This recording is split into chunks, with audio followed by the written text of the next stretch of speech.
नमस्कार दोस्तों, आप सभी का बहुत बहुत स्वागत है। दोस्तों, आज की इस वीडियो में हम बात करेंगे कि यदि जुलाई या अगस्त में किसी महिला की डिलीवरी है, यानी कि यदि बरसात के मौसम में किसी महिला की डिलीवरी होने वाली है, तो इस दौरान उन महिलाओं को अपना किस तरह ध्यान रखना चाहिए ताकि वे और उनका शिशु पूरी तरह से सुरक्षित रहे। तो चलिए वीडियो स्टार्ट करते हैं। लेकिन यदि आप इस चैनल पर नए हैं तो चैनल को सब्सक्राइब कीजिए, बेल आइकन को दबाइए ताकि आपको मेरी हर नई वीडियोस की जानकारी सबसे पहले मिले। दोस्तों, ये तो सभी जानते हैं कि बरसात का मौसम जितना सुहाना लगता है, ये उतना ही असुरक्षित भी होता है, क्योंकि बरसात के मौसम में कीड़े मकोड़े और बैक्टीरिया बहुत तेजी से पनपते हैं, जिसकी वजह से कई तरह की बीमारियां और इन्फेक्शन होने के चांस अधिक हो जाते हैं। तो ऐसे में यदि किसी महिला की डिलीवरी बरसात के मौसम में हो रही है या फिर जुलाई या अगस्त में होने वाली है, तो इस दौरान उनको अपना खास ध्यान रखना चाहिए ताकि उनको और उनके शिशु को किसी भी तरह का खतरा ना हो। तो इसलिए सबसे पहले जानते हैं कि यदि बरसात के मौसम में यानी कि जुलाई या अगस्त में किसी महिला की डिलीवरी होने वाली है तो उन्हें किस तरह अपना ध्यान रखना चाहिए। इसके बाद जानेंगे कि उन्हें अपने शिशु का ध्यान किस तरह रखना चाहिए ताकि वे दोनों पूरी तरह से सुरक्षित रहें। दोस्तों, यदि किसी महिला की डिलीवरी जुलाई या अगस्त में हुई है या फिर होने वाली है, तो ऐसे में उन महिलाओं को डिलीवरी के तुरंत बाद डायरेक्टली खुली हवा में नहीं जाना चाहिए और ना ही उन महिलाओं को कूलर की, पंखे की या फिर एसी की हवा में जाना चाहिए, क्योंकि डिलीवरी के बाद शरीर बहुत कमज़ोर हो जाता है, क्योंकि इस दौरान काफ़ी ब्लड लॉस होता है और ऐसे में गर्भवती महिलाओं का शरीर भी कमज़ोर होता है और साथ ही साथ उनका सर और आंखें भी कमज़ोर हो जाती है। और जुलाई या अगस्त में डिलीवरी होने का मतलब है कि बरसात के मौसम में डिलीवरी होना। और ये तो सभी जानते हैं कि बरसात के मौसम में जो वातावरण होता है वो बहुत नमी भरा होता है और बरसात के मौसम में जो हवा चलती है वो बहुत ठंडी होती है। तो ऐसे में यदि कोई महिला जिनकी डिलीवरी जुलाई या अगस्त में होने वाली है या फिर हुई है, तो वह यदि डिलीवरी के बाद तुरंत खुली हवा में जाती है या फिर बरसात के मौसम में ही पंखे, कूलर या फिर एसी की हवा में बैठती है, तो उन्हें सर्दी जुकाम या फिर खांसी की समस्या हो सकती है। और यदि किसी महिला को खांसी, जुकाम या सर्दी होगा तो ये तो तय है कि उनके शिशु पे भी इन चीज़ का असर पड़ेगा। और डिलीवरी के बाद महिला को चाहिए कि वे 45 दिनों तक अपने सर को अच्छे से कवर कर रहे। वह अपने सर को किसी दुपट्टे की सहायता से कवर कर सकती है या फिर स्कार्फ बांध सकती है, क्योंकि दोस्तों जैसा कि मैंने आपको बताया कि डिलीवरी के बाद महिला का शरीर ही नहीं बल्कि उनका सर और उनकी आंखें भी बहुत कमज़ोर हो जाती है। यानी कि ऐसा कहा जाता है कि डिलीवरी के बाद महिलाओं का सर कच्चा हो जाता है, तो इसलिए उन्हें 45 दिनों तक अपने बालों को यानी कि अपने सर को अच्छे से कवर करके रखना चाहिए ताकि उनके सर पर हवा न लगे। इसके अलावा महिलाओं को 45 दिनों तक अपने बालों में तेल लगाकर रखना चाहिए। कहने का मतलब ये है कि जब भी वह नहाती है तो वह अपने बालों को धो सकती है, लेकिन जैसे ही उनके बाल सूखते हैं तो उन्हें तुरंत अपने बालों में तेल लगाना चाहिए ताकि उनके बाल सूखे ना रहे, क्योंकि सूखे बालों में हवा जल्दी लगती है और यदि आपके सर में हवा लगती है तो इससे आपका सर दर्द और आपकी आंखों में दर्द हो सकता है। और महिलाओं को कोशिश करनी चाहिए कि जब भी वे अपने बालों को धोती है तो वे अपने बालों को जल्दी सुखा लें, क्योंकि डिलीवरी के बाद यदि आपके बाल ज़्यादा समय तक गीले रहते हैं तो इससे आपको ठंड लग सकती है। और ऐसे में जब भी आप अपने शिशु को स्तनपान कराती है तो शिशु को भी ठंड लग सकती है। तो इसलिए आप अपने बालों को धोने के बाद कोशिश करें कि तुरंत आप अपने बालों को सुखा लें। और महिलाओं को डिलीवरी के बाद फ़ोन नहीं चलाना चाहिए और ना ही टीवी देखना चाहिए, क्योंकि डिलीवरी के बाद महिलाओं की आंखें कमज़ोर हो जाती है। तो ऐसे में यदि आप फ़ोन चलाती है या फिर टीवी देखती है तो इससे आपकी आंखें और भी कमज़ोर हो सकती हैं। और यदि किसी महिला की डिलीवरी बरसात के मौसम में हुई है या फिर होने वाली है, यानी कि जुलाई या अगस्त में किसी महिला की डिलीवरी होने वाली है, तो उन महिलाओं को डिलीवरी के बाद 1 गिलास गुनगुने दूध में हल्दी डालकर जरूर पीना चाहिए और उन्हें इसे रोज़ाना पीना चाहिए, क्योंकि दोस्तों तो सभी जानते हैं कि बरसात के मौसम में कई तरह के बैक्टीरिया पनपते हैं, जिससे कि इन्फेक्शन होने के चांस बहुत ज़्यादा हो जाते हैं। और स्पेशली जब किसी महिला की डिलीवरी बरसात के मौसम में हुई हो तो उन महिला को और उनके नवजात शिशु को इन्फेक्शन होने की संभावना अधिक हो जाती है। और दोस्तों, हल्दी वाला दूध पीने से शरीर में गर्माहट आती है, तो ऐसे में यदि कोई महिला हल्दी वाला दूध पी के अपने नवजात शिशु को स्तनपान कराती है तो इससे शिशु के शरीर में भी गर्माहट आती है और साथ ही साथ शिशु को किसी भी तरह का इन्फेक्शन नहीं होता है। इसके अलावा डिलीवरी के बाद महिलाओं को तीखा यानी कि मिर्च मसाले वाला खाना नहीं खाना चाहिए। महिलाओं को सिंपल खाना खाना चाहिए।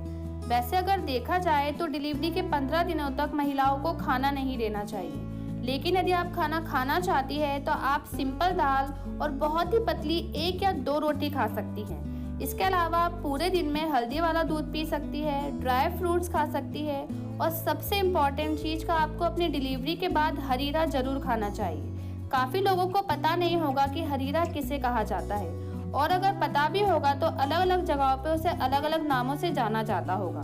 मैं आपको बता दूं कि हरीरा बहुत ही हेल्दी और बहुत ही फायदेमंद होता है। इसको बहुत सारे ड्राई फ्रूट्स, घी डालकर और गुड़ डालकर पकाकर अच्छे से बनाया जाता है, और भी बहुत सारी चीज़ें इसमें डाली जाती हैं। और डिलीवरी के बाद महिलाओं को ये देना बहुत ज़रूरी होता है। एटलीस्ट आप उन्हें 15 दिन तक इस चीज़ को ज़रूर खिलाएं, क्योंकि हरीरा खाने से शरीर में गर्माहट तो आती ही है, लेकिन डिलीवरी के बाद जो गंदा खून महिलाओं के शरीर में रह जाता है वो हरीरा खाने से निकल जाता है।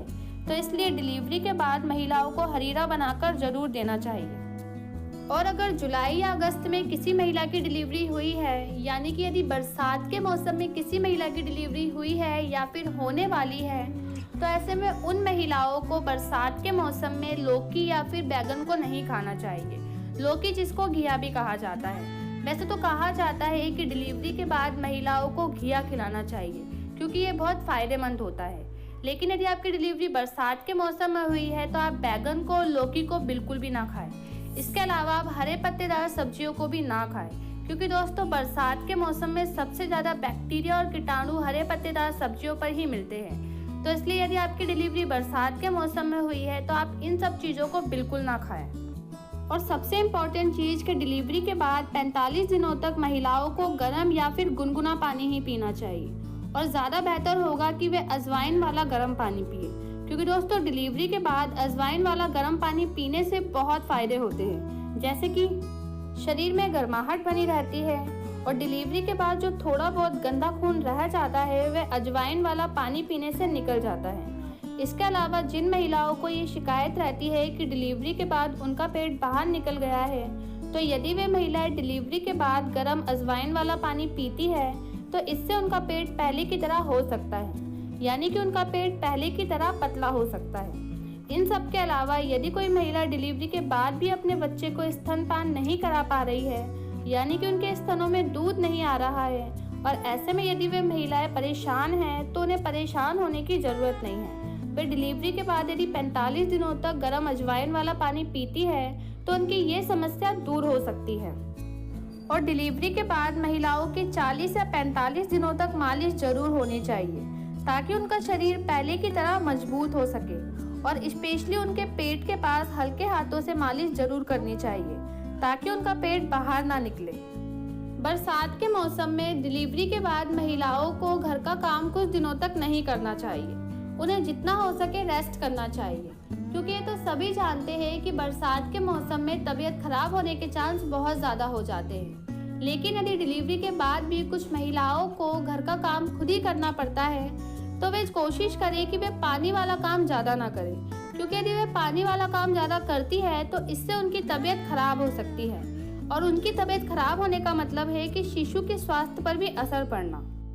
तो चलिए अब जानते हैं कि यदि किसी महिला की डिलीवरी जुलाई या अगस्त में यानी कि बरसात के मौसम में हुई है तो उन्हें अपने नवजात शिशु का ध्यान किस तरह रखना चाहिए। बरसात के मौसम में डिलीवरी के बाद महिलाओं को हमेशा याद रखना चाहिए कि जब भी वे अपने नवजात शिशु को ब्रेस्ट फीडिंग कराती है यानी कि स्तनपान कराती है तो स्तनपान कराने से पहले उन्हें अपने स्तनों को गर्म पानी से जरूर धोना चाहिए, क्योंकि दोस्तों हमें नहीं पता कब और कैसे बरसात में जो बैक्टीरिया पनपते हैं वे हमारे शरीर पर आ जाते हैं। तो इसलिए नवजात शिशु को बैक्टीरिया से बचाने के लिए महिलाओं को अपने स्तनों को गर्म पानी से जरूर धोना चाहिए। और बरसात के मौसम में नवजात शिशु को कॉटन के कपड़ों से अच्छे से ढककर रखें। इसके अलावा आप शिशु को रोजाना ना नहलाएं, क्योंकि बरसात के मौसम में रोजाना नहलाने से शिशु की तबीयत खराब हो सकती है, उसे सर्दी जुकाम व खांसी हो सकती है। तो इसलिए आप शिशु को हफ्ते में 1 ही बार नहलाएं, वो भी गुनगुने पानी में डेटॉल डाल के। बाकी दिनों में आप शिशु के शरीर को वेट टिश्यू या फिर गर्म पानी में डेटॉल डालकर कॉटन के कपड़े से उसके शरीर को पोंछ सकती है। दोस्तों, जुलाई और अगस्त में यानी कि बरसात के मौसम में कपड़े धोना और कपड़े सुखाना थोड़ा मुश्किल हो जाता है, क्योंकि बरसात के मौसम में कपड़े जल्दी सूखते नहीं हैं। तो ऐसे में यदि आप कपड़े धोती है तो आप अपने शिशु के कपड़ों को अलग ही धोएं और शिशु के कपड़ों को हमेशा गर्म पानी में धोएं और उसमें डेटॉल जरूर डालें। इस तरह कपड़े को धोने के बाद ही आप उसको सुखाएं। लेकिन यदि शिशु के कपड़े थोड़े बहुत गीले रह गए हैं तो आप उसे आयरन की सहायता से यानी कि प्रेस करके आप उसको सुखा सकती हैं। और प्रेस करने के बाद आप उन कपड़ों को थोड़ी देर के लिए पंखे की हवा में जरूर रखें, क्योंकि यदि आप आयरन करके तुरंत उन कपड़ों को शिशु को पहनाती है तो ये तो सभी जानते हैं कि शिशु की स्किन बहुत ही ज़्यादा सेंसिटिव और पतली होती है। तो ऐसे में आयरन किए हुए कपड़े उन्हें तुरंत पहनाने पे उनको रैशेज हो सकते हैं और उनकी स्किन लाल पड़ सकती है। तो इसलिए हमेशा आयरन करे हुए कपड़ों को पंखे की हवा में जरूर रखें और तभी उन कपड़ों को शिशु को पहनाएं। और जो महिलाएं डिलीवरी के बाद अपने नवजात शिशु को स्तनपान नहीं करा पा रही है, यानी कि उनके स्तनों में दूध नहीं आ रहा है, वे महिलाएं अपने शिशु को पाउडर वाला या फिर डिब्बे वाला दूध पिला सकती हैं। लेकिन यदि वे सोच रही है कि वे अपने शिशु को गाय का दूध पिलाए तो वे ऐसा बिल्कुल भी ना करें, क्योंकि दोस्तों आजकल की गाय अच्छी चीज खाने की बजाय कुछ भी खा लेती है। तो ऐसे में अपने शिशु को गाय का दूध पिलाना थोड़ा असुरक्षित लगता है। इसके अलावा गाय का दूध ठंडा होता है, जिसकी वजह से आपके शिशु को ठंड बैठ सकती है, यानी कि उन्हें सर्दी जुकाम या फिर खांसी हो सकती है। तो इसलिए अपने शिशु को गाय का दूध पिलाने के बजाय डिब्बे वाला या फिर पाउडर वाला दूध पिलाएं। और साथ ही साथ आप घरेलू नुस्खों को भी अपनाती रहें, जिससे कि आपके स्तनों में दूध आ जाए। और इसके अलावा आप अपने डॉक्टर से भी सलाह जरूर लें, क्योंकि दोस्तों नवजात शिशु के लिए माँ का दूध अमृत की तरह होता है और माँ के दूध से बेस्ट कुछ भी नहीं होता है। इसके अलावा बरसात के मौसम में कीड़े मकोड़े और मच्छर बहुत ज़्यादा पैदा हो जाते हैं, तो इसलिए आप अपने शिशु को पूरे दिन मच्छरदानी में रखें, क्योंकि ऐसा करने से शिशु सुरक्षित रहेगा और शिशु को ना मच्छर काट सकेगा और ना ही कोई कीड़े मकोड़े। इसके लिए आप बाजार से बच्चे वाली मच्छरदानी खरीद सकती हैं। यदि बारिश के मौसम में आपके शिशु को ठंड बैठ गई है तो इसके लिए आप एक सूती कपड़ा लीजिए या फिर सूती रुमाल लीजिए और उसको फोल्ड कर आयरन की सहायता से गर्म कीजिए। इसके बाद आप इस कपड़े को शिशु की छाती पर लगाकर इससे सेक कीजिए। ऐसा करने से शिशु को गर्माहट मिलेगी। लेकिन याद रहे कि आपने जो कपड़ा आयरन की सहायता से गर्म किया है उसको आप पहले चेक कर लीजिए कि कहीं वे जरूरत से ज़्यादा गर्म तो नहीं है। तो दोस्तों यदि किसी महिला की डिलीवरी बारिश के मौसम में हुई है तो वे इन सभी बातों का ध्यान जरूर रखें, ताकि वे और उनका शिशु पूरी तरह से सुरक्षित रहे। और यदि किसी महिला की डिलीवरी जुलाई या अगस्त में होने वाली है तो वे इस वीडियो को भी जरूर देखें। अगर वीडियो पसंद आए तो वीडियो को ज़्यादा से ज़्यादा लाइक कीजिए, शेयर कीजिए और चैनल को सब्सक्राइब कीजिए। धन्यवाद।